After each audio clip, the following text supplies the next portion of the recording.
have you found the Isle of Man so far? I love the Isle of Man. So I haven't been here long enough to understand all the things that are actually going on here, but attitudinally, Isle of Man feels very me.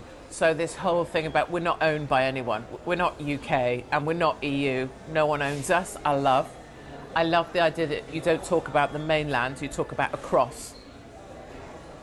Yeah, over there, which I think that's positioning wise, that's how I feel about a lot of people there across. And I love as well this three-legged thing you have, so the three legs of man, right, isn't it? Yeah. And the whole throw us and we still stand. That is all me. I also love the fact that to outward appearances you have fewer rules, which so you don't have to have an MOT. There's no speeding limit. Compare that to Wales where it's 20 miles an hour. Right. Yeah, so we have in villages or what have you in towns there'll be a speed limit, and then where it says no speed limit, there is no speed limit. Literally, like to convey this to other people, there is literally no speed limit. You don't have capital gains, you don't have, so there's a lot that feels like Isle of Man historically wanted people to live their own lives, take accountability for themselves and be free. That's what it feels like, and that's why it appeals to me, yeah. And how did your show go last night? Was it what you expected, or...? These things, speakeasies. I started the speakeasies because, for me, I think we live in this, I spent a lot of time in America when I was completely banned from everything in the UK, eviscerated. I couldn't be anywhere. So I spent about 5 years in the States, and they lived through more effectively at a time of prohibition when alcohol was banned. And so people used to meet in sneaky places to drink. And that's how I feel now about speech. Yeah. You can't say what you think. You have to think about what you say before you open your mouth. You can, if you're me, you can be arrested for a column in a newspaper or arrested for a thought or a tweet. And so to me, that's what the speakeasy is now. Alcohol is speech. Speech is the new alcohol. And it was about giving people a way to gather and just speak easy. And what's glorious is, for all the things I'm called, all the names, all the other brutal things.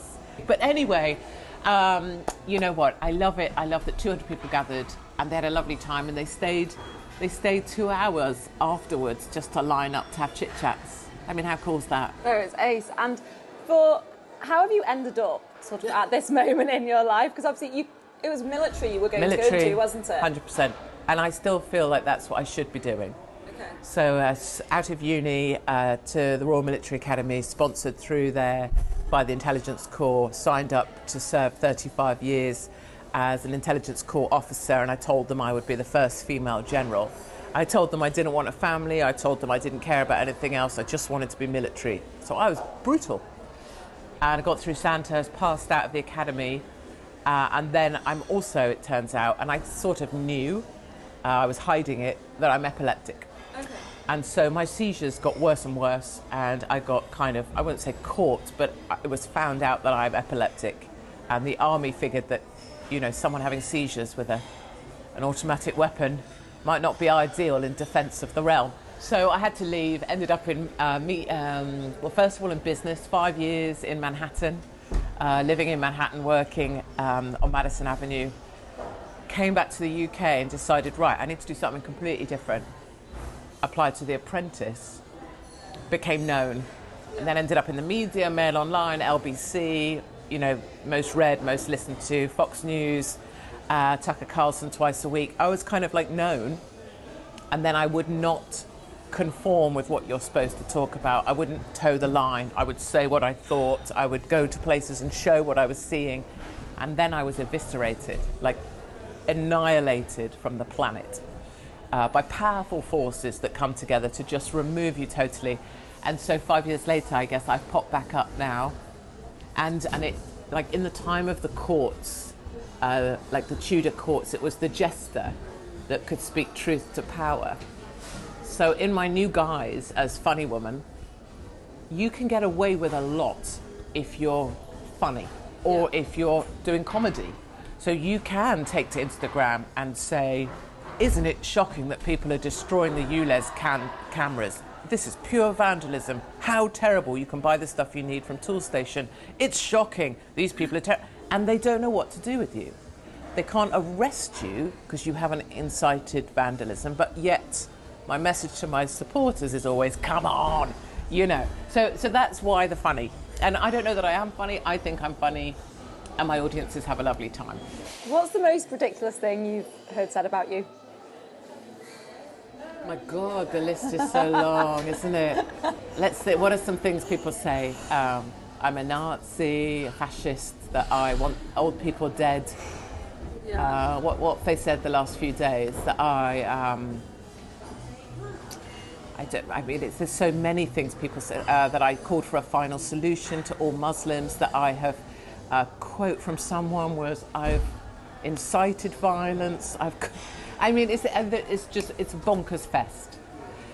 But the important thing for me is I don't ever try and answer it. Mm-hmm. I don't try and say, no, I didn't say that, or oh, that isn't true, is it? There's no point. The people who want to believe I am a monster will believe that no matter what. And has it had an impact on you, seeing those kind of comments about yourself everywhere? Not now. I mean, it's been 20 years of being in the media one way or another now. So, this face is this old for a reason. It's been a lot. Telling the truth will always be an uphill fight. And for at least 18 years of this, 20 years, I've been hated. So I'm the most hated woman I was in Britain. When I went on Celebrity Big Brother, I was the most hated candidate of all time. They did actual polling. Daily Mail ran an article before I worked for the biggest bitch in Britain. I'm used to being thought of the monster. But a really weird thing has happened in that since the world has gone mad, in my opinion, for the last 3 or 4 years, and the Isle of Man and what happened here and the tyranny of government locking down a whole island and separating people from people, which I think is despicable. Since the madness, it's weird, but because the world got rocked off its kilter or its axis, people did the same with me. And instead of hating, they've kind of gone, oh, actually, it's quite useful to have a tough old bag who says what she thinks and is calling out what some people think, which is, I think lockdowns are a load of old crap. I think the greenies are a pain in the arse, just looking at a guy suspiciously like he might be one, just basically trying to do his trousers up as he comes out the bathroom. I mean, why not do that while you're still in the bathroom rather than have your penis out in the middle of a coffee shop? I mean, it's just a thought. Probably hasn't washed his hands either, but he's definitely one of the better ones. I'll just say it exactly as I call it. But the thing I love and the thing I think some people have got to see now that I'm not projected via the media, I'm allowed to do it myself on, is I don't need people to agree with me. I've never asked you if you agree with me or disagree. I don't mind what you guys put out. It doesn't matter because I know who I am. Yeah. And so it's been really, I've had a bit of a weird transformation, and now I find myself liked, which I'm deeply uncomfortable with. And do you find it a bit, I suppose, really controversial when there's people that are trying to get you cancelled or take away kind of your freedom of speech when they're also promoting freedom of speech? Yeah, right. So, we're so inclusive. I'm thinking about your 2 councillors here on the Isle of Man. One of them's called Devon. He looks like he maybe lives in his mum's spare room still time. I'm assuming his sheets are pretty sticky and he's probably got a lot of tissues around his room. I'm assuming his left wrist probably takes quite a bruising. But Devon, and the other one is someone, what's his name? Is it Andrew? He looks like a human thumb. So I don't really know him, but I know he looks a bit like a thumb, and I saw his picture next to Caroline Lucas, so he's just sort of signalling that he's a better person because he doesn't eat meat. So I guess what I see is that the people I'm up against are fairly weak now, that we're much stronger, but they talk about inclusivity. We're an inclusive community, so Katie Hopkins should be banned. We're an inclusive community, so we're going to apply pressure on the lady that runs the Legion and tell her she's not going to get future funding and she's not going to get grants if she has Katie Hopkins. Like, if you've met lovely Linda at the Legion here at the Isle of Man, she is a bloody brilliant woman. She is fab. She fed people through lockdown. She's just bought new windows for the Legion. She runs cute little things so that people can, have somewhere to go, the elderly. And these boys, Devon and Andrew and others, have been so hideous to that woman. So their behaviour is disgusting. And then the other thing I would ask and always say is, I totally get it. You hate me, no drama. Ooh. That could have been a drama up there, like. Yeah, I was just checking. She felt it. You see, this is the thing. If that was a greenie and they were her, I'd be up those stairs. I'd be like... So anyway, is why does one person think they have the right to choose what 200 other people go and listen to? Don't like me, hate me, don't buy a ticket. No worries. It's sold out anyway. But why are you trying to... It doesn't matter about me. Why are you trying to stop them? Listen, that's my real beef. And what you'll be aware of, and others out there who've been cancelled will be aware of, is it's always one or two. It's not the majority. You know, they say, oh, I speak for most of the community. It's one or two. And they have a weird power because people are so scared of them. People are scared of the mob.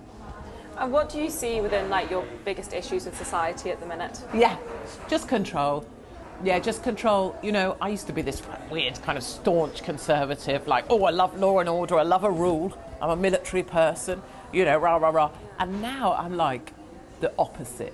I'm like... I find that really odd, to be honest, because you were very staunch. Conservative. Yes, and then but I think I was actually staunch, like, let people live their lives, don't mess with them, but okay, abide by the rules and that will happen. Now I'm like, freedom and choice. Yeah. Let everyone do what they... You wanna identify as a woman? Brilliant. You do it. I will help you. I will support you. I will say you look nice. But don't ask me to believe what you believe. Fine. I want everyone to be as free as they want to be and have all the choices they want. And the only thing that really makes me start to get, you know, that like I get, which is kind of physically angry, is people trying to stop people doing stuff. Yeah. You can't do this. You must. Here's a rule about this. It's 20 miles an hour now. Now you have to pay a fine to do this. No, you can't swim in the sea. No, you can't leave the island. No, you can't come back. Well, who said you could make that rule? So you've got a suit on that your mum probably bought for you from Debenhams. No. That. Right? That's the issue. That's the issue. Don't tell people what to do. Let them be. Don't meddle with people. Let them be. Don't take away our cash. Don't ask us to be digital. Don't monitor where I'm going. Let me be. That. And what's next for you? What do you see next in the pipeline? Oh my God. Well, either I'll be shot dead on the street, which would be, you know, just a blessing for everyone, I'm sure. Just be dead of it. And The Witch is Dead, no doubt, would trend again, I'm sure, in the charts. So that would be good for some people. But, you know, I am so lucky. Like, I'm now 48. Most people think I've been 60 for about the last 30 years. I'm growing into my face, thank Christ. But I'm already on extra time. Like, my epilepsy back in the day and my seizures were getting to the point it was massive.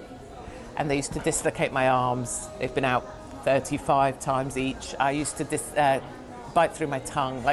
And so it was kind of said that a seizure would get me. That was the prediction. Within 2 years, a seizure would get me. And then I had this massive surgery when I was about 38, so about 10 years ago. So I don't have a top of my head anymore. And my epilepsy was cured by this huge brain surgery. And so I'm already on, because I've beaten my 2 years, I'm already on this kind of extra time. Yeah. And then also because I had everything taken, all my jobs, my house, they came from my kids. My kids don't have my name anymore. What was all that? Is that when you had to go over to America? Yeah, so all at once, lawfare, endless lawfare, so that you have to fight court case after court. If you perceive today, if you perceive in your heart that I've seriously harmed you with my speech, you can sue me tomorrow, according to British law. And that's the law that was made just for me. So everyone I'd ever talked about that perceived I'd harmed them came for me.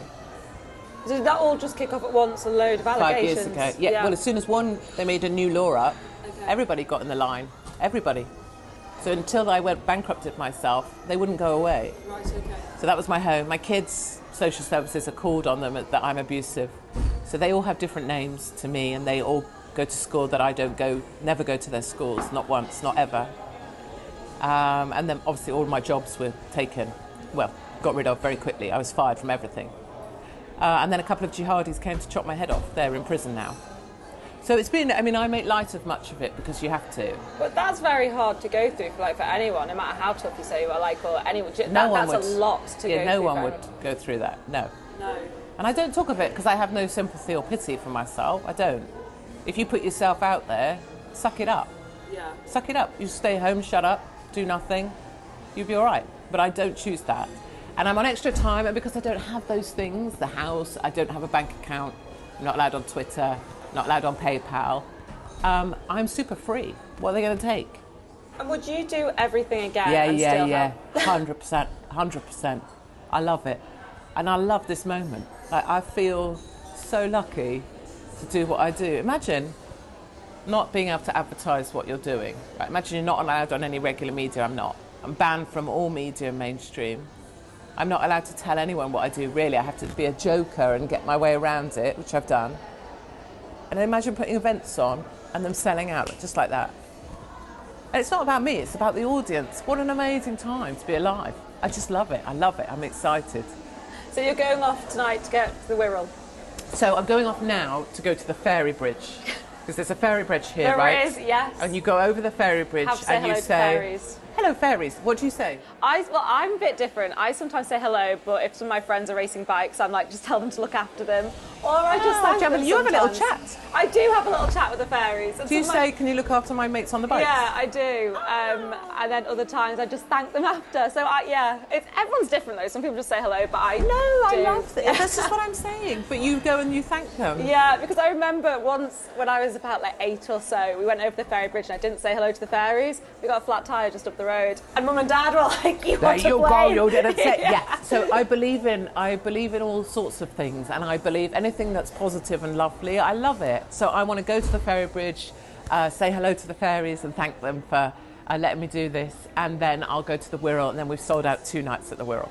Fantastic. And then when does your tour end this year? Oh, is that a good question? Doesn't end until November, last date in November, and then we're already, and that's the other thing, is I'm really beating a path to have venues that have got a spine and will hold. You can imagine, I lost 30 venues last tour because they just got scared and ran away.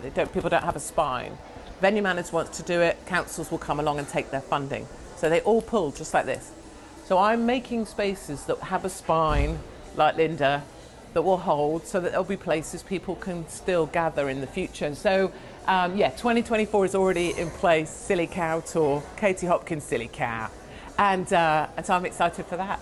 And will you be coming back here? Oh, so yes, I promised last night I would. I don't know if Linda can handle it, but I want to be back here.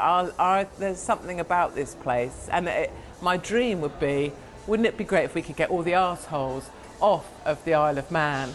And, Devon, bye! Andrew, bye! All the people who want to control anybody, get them off, and just pile this place on with good people who want everyone just to be as happy as they could be. Wouldn't that be brilliant? Take over the island, say hello to the fairies, find some 3-legged men. Brilliant. Thank you. My pleasure.